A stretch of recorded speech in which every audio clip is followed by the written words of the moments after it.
Hey guys, Baddies Africa episode 6. I'm sorry we had to double up like this. I was away last week. My mom retired. She had a retirement party. She also ended up getting engaged, so it was a whole thing. Then when I came back home, it was a heat wave and I had cramps and my tooth is hurting. My wisdom tooth is coming in. I got a lot going on, y'all, but I'm here and we're going to catch up on everything this week. So we start back off with them having this food fight. It's really Dolly and Lex versus Fauna, K-Rican, and Cole K. Diamond, Scotty, Rollie are running off. They want no parts. They actually were dressed well for the brunch, so they were not trying to get hit with no food. So you could tell that the new trio is getting tired of the BS. Fauna kept saying, like, are we going to do this every day? K-Rican was like, y'all don't got no other storyline. And Cole K was like, everybody got a problem with us because we turned. But she kept saying that her girl K-Rican had that aim. She threw the yogurt at Dolly and it was usha, usha, usha. So Natalie comes out acting all surprised and devastated by the food being wasted, talking about you guys are crazy, this, that, and the third. But we know she really didn't care. And I'm sure she thought it was funny because she thinks it's great for TV. So Natalie's sitting here telling them that they're going to go to a safari today, basically trying to have a conversation with them. And Dolly is still focused on trying to get to K-Rican. Dolly tried to throw something at K-Rican. K-Rican said, girl, whatever you just threw at me didn't hit me, Michael Myers. And I told y'all in my last review that Dolly was the new Michael Myers of baddies. She has taken Rollie's position. So then Natalie lets them know that she has a new baddie coming in, Choco Brown. Now, I don't think Choco was technically a replacement. I think that she had passport issues, so she just came late. First impressions of Choco were good. She's pretty. I'm happy that we have an actual African on the cast. And she came in with good high energy. She's from Nigeria. She came in, told Rollie that she was cute. And then she basically said something about how she was the real African queen or the real African baddie. And this was after they told her that Elsie was also from Africa. So once she said that, you could see KK, Fauna, K-Rican, they looking like, oh, is she throwing shade at Elsie? And K-Rican was like, well, yeah, Choco Brown definitely is giving the real Nubian queen because I don't know what the Elsie thinks she giving. And Elsie wasn't her confessional talking about she don't know why Choco said that because Elsie said she's Googleable. She said, Google me. Do you know who the F I am? But like I told y'all, I Googled Elsie when she said that her grandfather was allegedly the VP of Zimbabwe. I just Googled VP of Zimbabwe's family because if you're his family, you're his granddaughter, I would assume that you would be at some sort of special event at some point and be photographed. Nothing came up. So Elsie, you're not Googleable, babe. So after all of that, Natalie basically says, okay, we're going to the safari, so we have a few minutes to go get ready. As everybody is parting ways to go get ready, Dolly and K-Rican have some sort of face-off as if they want to run around.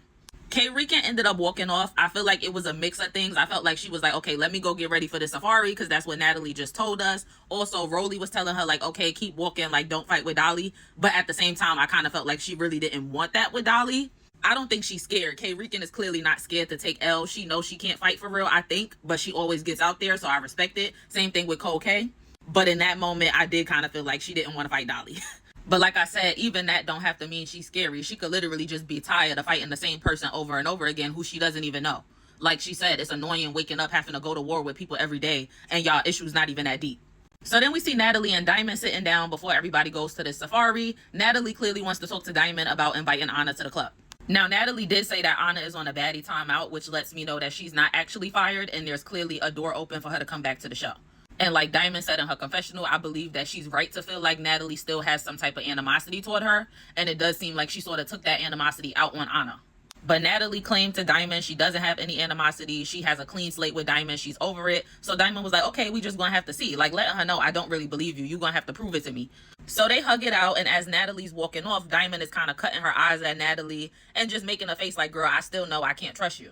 Next, we see the girls getting on their 2 buses to go to the safari. So one bus has Dolly, Lex, Elsie, Tavii, Russian, Choco, and Rollie. And the other bus has Scotty and Diamond, who are dressed in their traditional African clothes, as well as Ivory, Pretty P, Cole K, K-Rican, and Fauna. So Rollie does a toast and basically jokes around and says, cheers to getting eaten by a lion because they're going to the safari. So they say, let's do Choco's first baddie shot o'clock. Choco lets them know that she does it a little differently. She has an Afro beats type of baddie shot o'clock. So she goes like, baddie shot o'clock. Baddie shot o'clock. And Rollie asked her what is her first impressions of the Baddies house. She says she's excited to be here, but she does feel like she walked into a total mess because she walked into the aftermath of that food fight. Okay, so back on the other bus, we see Ivory fixing K-Rican's hair, and Ivory and DTV are basically asking, like, what happened today with you and Dolly? And K-Rican confirmed that she was the one who popped off the food fight. She said as soon as she saw Dolly even getting up, she had her plate of yogurt ready to smack Dolly in the face with it. Diamond laughing, talking about she been trying to have a food fight since Caribbean. That is something Diamond would want to do. But she said that this food fight seemed like it was getting a little too serious. People was ready to throw hands. They was throwing entire dishes. She said she had to run and get up out the way. And then K. Rican drops a bombshell that I've been waiting to get dropped on Ivory. She basically says Dolly is in the house trying to redeem herself, but she was just calling everybody snakes in the grass. Which is why it was crazy to me that Dolly went and tried to make up with Ivory and Pretty P, but you was just talking shit on the bus with Cole K, K. Rican, and Fano when you first met them, saying you had to beat Ivory and DTB ass. So when K. Rican let it be known that Dolly said she beat your ass, Ivory, everybody was like, whoa, whoa, like, look at Diamond face. She was like, ow. And Ivory was basically saying it will be addressed. Dolly did not beat her ass. And then K. Rican also mentioned something about Dolly saying Ivory wore one of her wigs, and Ivory said, I never wore her wig. She did my hair before, and I paid her for it. And Ivory basically was like, I don't know how she's saying I'm a snake in the grass when I only been real to her. And DTB was like, well, K. Rican can't be lying because how would she know all of this information? Most of this stuff happened before they even met the newbies.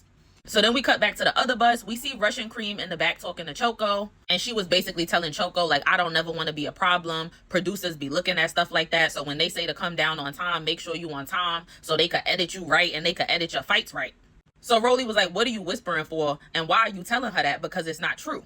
Now, I know that it was kind of a split between people feeling like Russian was right or people feeling like Rollie was right. I felt like Rollie was right, and I'm going to tell y'all why. I already wasn't feeling Russian Cream because she kept bringing up Anna. She ended up going on social media saying that the reason she kept asking about Anna, even though she doesn't know her, is because production told her to. So you basically admitted to being a production pet and not caring how you look because you just going to go with whatever production tells you to do. Because you looked crazy talking about Anna when you don't know her. Then on top of that, Rollie came on live and said that before they got in the house, she heard that Russian Cream had a video of Rollie and she was walking around showing the girls talking about Rollie. That's believable because we know that Russian Cream was also talking about Elsie, calling her weird before she even really got to know her and was outcasting her. And then when they got in the house, she wanted to be Elsie's best friend and have a problem with K. Rican, who was one of the people that she was ganging up on Elsie with and judging before they even got to know her. So it's like, how you switch sides like that? Then if you was keeping up with the tea before the show came out, there was a video going around of Russian Cream saying that she looks better than Summer, Dolly, and Lex. They're ugly, she's cute, and she don't have to try. But then like 2 days later, there was a video going around of her quote unquote being initiated into Summer, Dolly, and Lex's trio. So I think when Summer returns, we're going to see Russian Cream start to gravitate towards their trio. But she was talking shit about them as well. So she's clearly known for doing that. She talks shit about people before she meets them and then decides she wants to be friends with them like everything's okay. So I definitely believe Rollie about that. And Russian Cream just seemed like a messy bitch overall. Like there's more examples that I could give y'all, but that's just a few. And this was stuff that I knew before we even got into the season or within the first couple of episodes. So I just feel like she's very messy. She's very production pet. She's very get in where you fit in. And I just don't like her. So I kind of agree with Rollie. Like it's just something about you I don't like. Especially if Rollie knew that she was talking about her before the show as well. And like Rollie said, that's really not even true. Like, we do know that the production and security definitely has favorites when it comes to fights, and they hold certain people back. And we have seen them like cut angles in weird ways, like when Scotty was fighting Emma. But for the most part, if they show us the fight and there's not that much cuts going on and there's not that much edits going on and it looks like you got beat up, you got beat up. Like Rollie said, I lost the fight to Jayla, right? I'm not sitting here saying they edited that. It happened. So Rollie tells Russian, listen, I don't like whispering, so don't whisper around me. And Russian was like, well, I'm sitting right next to her. I don't have to talk that loud. And Russian was like, look, do you just not like me or something? And Rollie was like, yeah, I kind of don't like you. I feel like you a D-Roda a little bit. And I like Tavy and Elsie, but I don't like you. Oh, and then this was another reason I didn't feel bad for Russian. She gonna go in her confessional and say, Rollie, I looked up to you and I wanted to get to know you. That right there tells me what kind of person you are. If you looking up to Rollie and Rollie is your role model, that's a problem. I like Rollie. Like, I like her on the show, but I would never say, oh yeah, she's somebody I look up to. She's a role model.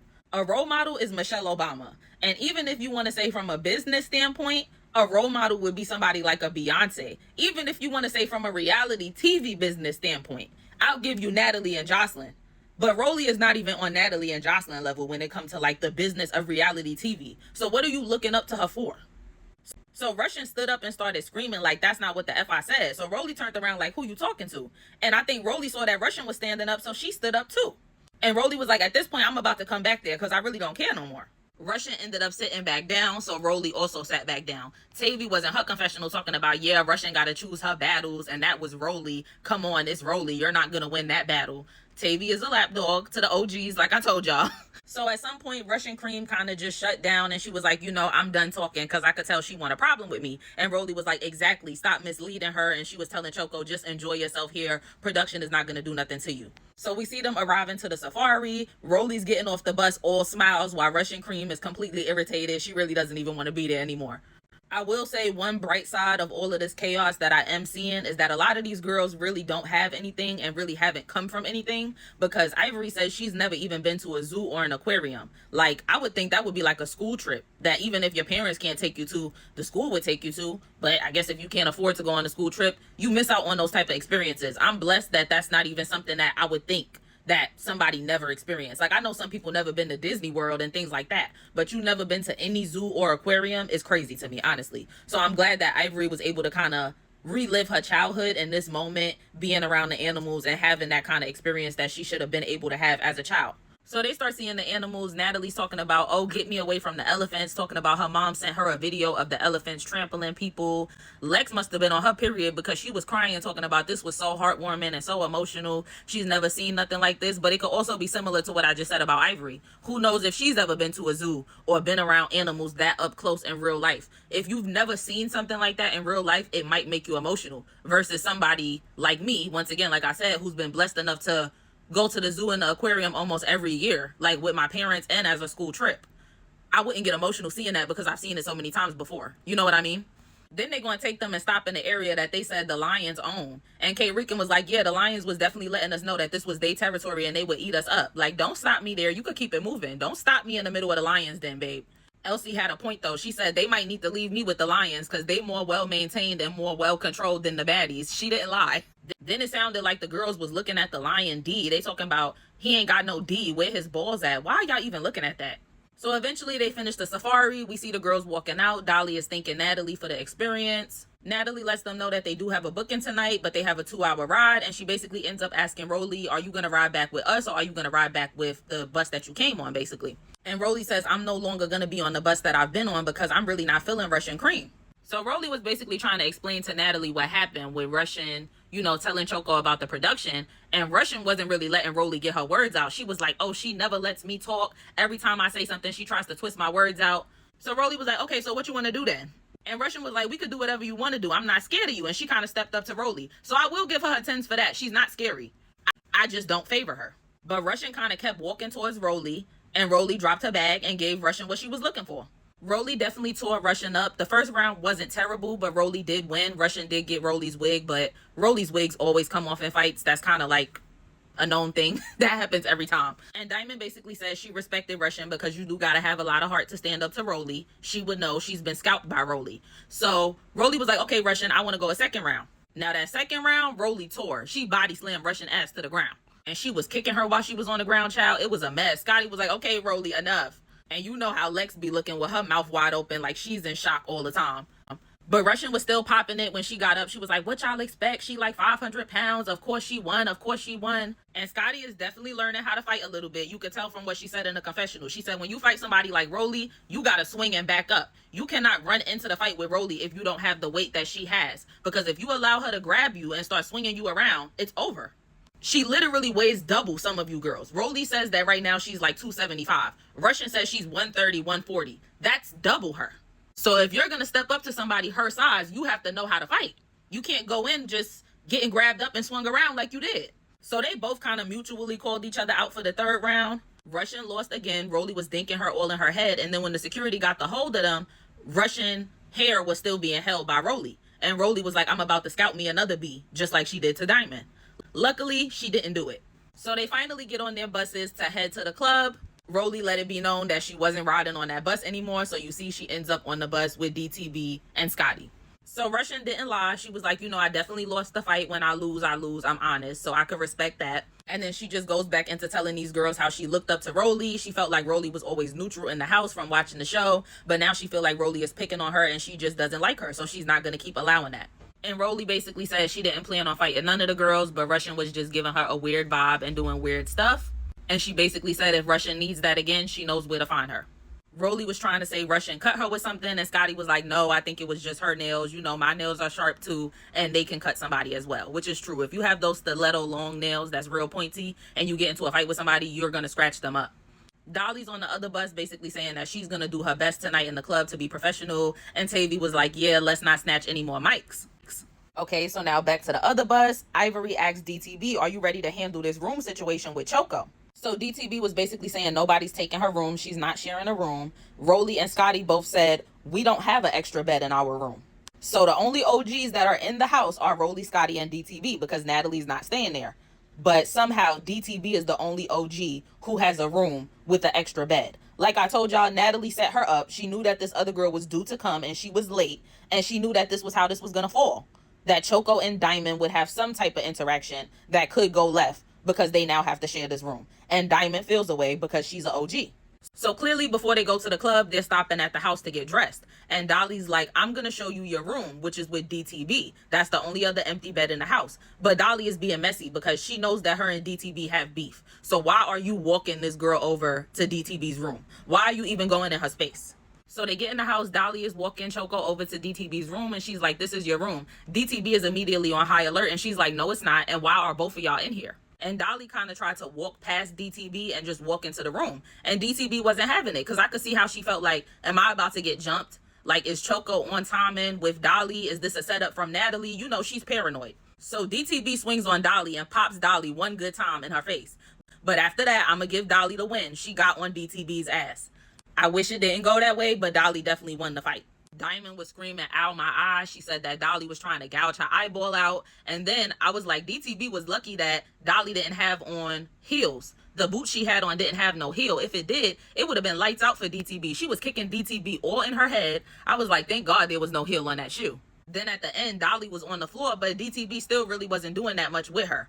It got broken up. Dolly did have this little mark on her eye, but DTB was walking around with ice. So Dolly was like, yep, I'm being messy. I'm being messy. So what? But the whole time this was going on, Choco was just sitting there watching. She didn't get involved and help Dolly. So I don't know why DTB did what she did next. DTB goes and gets Ivory, which makes sense because she didn't know where Choco stood. So she was just kind of making sure she wouldn't get jumped. And she was like, yeah, it's two of them. And then she says, this B right here. And she just hauls off and punches Choco in the face. So for a minute, Choco was kind of just sitting there holding her head because she was caught off guard. Meanwhile, Dolly runs up on DTB again and they go a second round. So after they break up Dolly and DTB's second round, Choco was like, if you want to fight me, you come straight to me. You don't sneak me. And she basically tells DTB, square up. I need that. Now, as soon as I saw Choco Brown square up, I said, oh, she's nothing to play with. She's coming from the shoulders. She whooped DTB's ass. It was all headshots and face shots. Choco plays no games. So they end up back in the room and Choco basically tells Diamond, I want to fight again. So they go a second round. Choco did the same thing. She backed DTB into that wall. She was tearing that head up and Ivory was like, okay, y'all only need 5 seconds. She starts breaking it up and pulling Choco's arm. But the security was already in between it. So I'm just like, okay, I guess. But why are you holding Choco's arm? You know, the same thing that I gave Lex for holding K. Rican's arm when she was fighting Elsie, I'm going to have to give to Ivory as well. You shouldn't be holding nobody's arms and stop playing security. Like, if this was real life and there wasn't no security there, it's a different story. But y'all have paid security guards there to break up fights. Now, if this was in the street, yeah, you do break up your friend fight, but not on the show when it's paid security. So they go a third round. Choco was tearing DTB up again, but when they came out of the fight, you could tell that Choco eye was definitely hit. I think that was from that first hit that DTB gave her because her face was open and she wasn't expecting it. So then you hear DTB talking about, I'm tired, I'm injured, and my friend is here. So I feel like she was basically telling her, if you want to fight again, you about to fight Ivory. But before that happened, Tavii came in and she was like, what's all this commotion? So Tavii ends up telling Choco, okay, you know what? We got to get dressed. Just come to my room. I'll help you. Like, you could come be with me because there's no need for all this drama. So I did respect that. I felt like Tavii was genuinely trying to be a peacemaker. She like, this girl just came in here. Like, why are y'all doing all this? So I respected that. That made me like Tavii a little bit more. So on her way out the room, DTB told Choco, okay, I'll see you soon. I hope you can see out of your eye. And Choco said, yeah, and I hope you can smell out of your stank mouth or something like that. And Diamond was like, yeah, I can. Thanks. So from there, we get our little montage of all of the girls getting ready for the club. I felt like it was really cute that they showed Fauna and Cole K together in the mirror dancing. I wish K. Rican was there with them too, but she was still getting her makeup done. I didn't get a picture of Choco, but she was walking out with shades on because that eye was hit, like I said. And Russian was basically saying she's definitely going to have to get drunk tonight. She knows she has to go out because it's business. She has to get to her bag, but it's hard for her to fake a vibe, and she's still irritated with everything that happened today with her and Rollie. So once again, two separate buses. First bus, we see Lex basically asking, what was all of the commotion that I heard downstairs? Choco and Dolly let Lex know what happened with them and DTV. And on the other bus, DTV was basically saying, well, Dolly liked to sneak too, so I had to get her before she could get me, which makes sense. But you don't know Choco, so you can't judge her the same way you would judge Dolly, which is why she was wrong for hitting Choco. And I feel like the best way for them to have solved this issue would have been for Diamond to just be the bigger person and be like, you know what? If you wasn't coming like that and you didn't know about me and Dolly's beef, then I'm wrong. Because at this point, that's all Choco is saying. She's like, until she apologizes for sneaking me, I'm going to be on her ass. All she's looking for is an apology because she know I wasn't a part of what you and Dolly had going on. So don't hit me out of nowhere. Y'all know Dolly fights real dirty and she's proud of it. She's telling them how she was all in DTV's eye and it felt all nasty. So she had to get her finger out of there and then she kicked DTV in the face. And Choco basically said, you know, for now I'm in Tavy's room. She came and got me, so I'm cool with that. And they was like, yeah, Tavy's a real B for that. Same thing I said. So we see all of the ladies arriving to the club. They're having a great time. Everybody's in a good mood or acting like they're in a good mood at least. So DTB ends up getting on the mic and performing her It's a Real Baddie Party, You Cannot Get In song that she has with Tinkerbella. And you know that apparently that song, both songs are a remix of another song by a guy.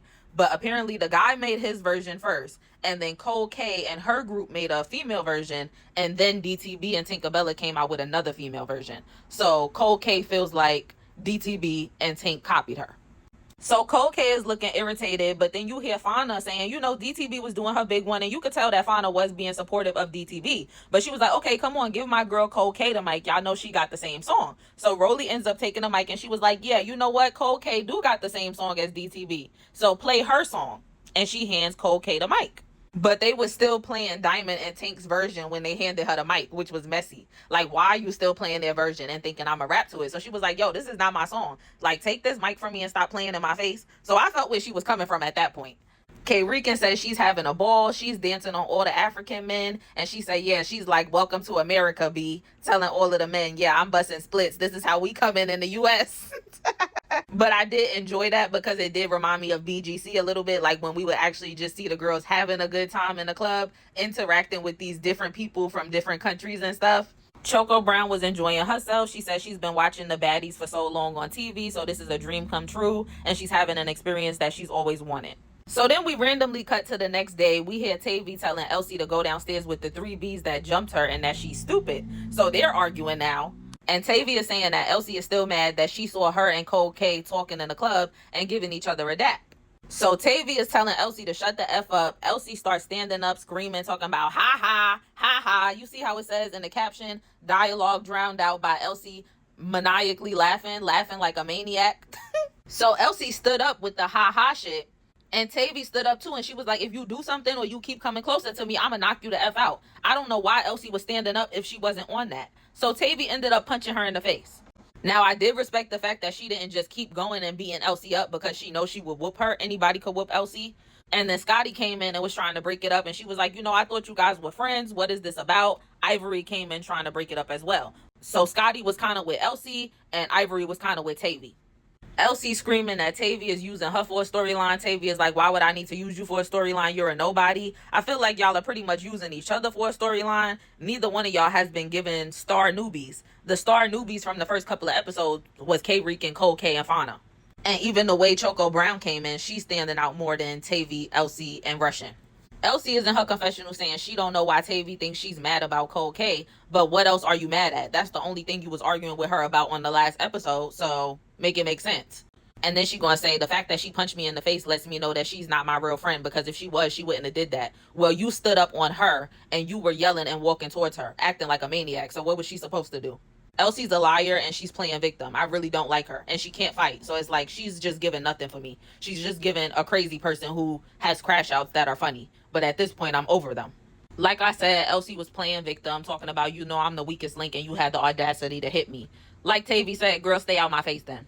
So then Tavii and Ivory walk into the kitchen and Tavii starts telling Cole K, yeah, she mad because me and you was talking in the club and you gave me a dap. But she's walking towards Cold K, low-key trying to get in her face, and she's just mad aggressive and hyped up because she's coming off the energy that she had for Elsie. You better take that energy somewhere else. Don't bring that to the next person and expect them to have a good attitude with you.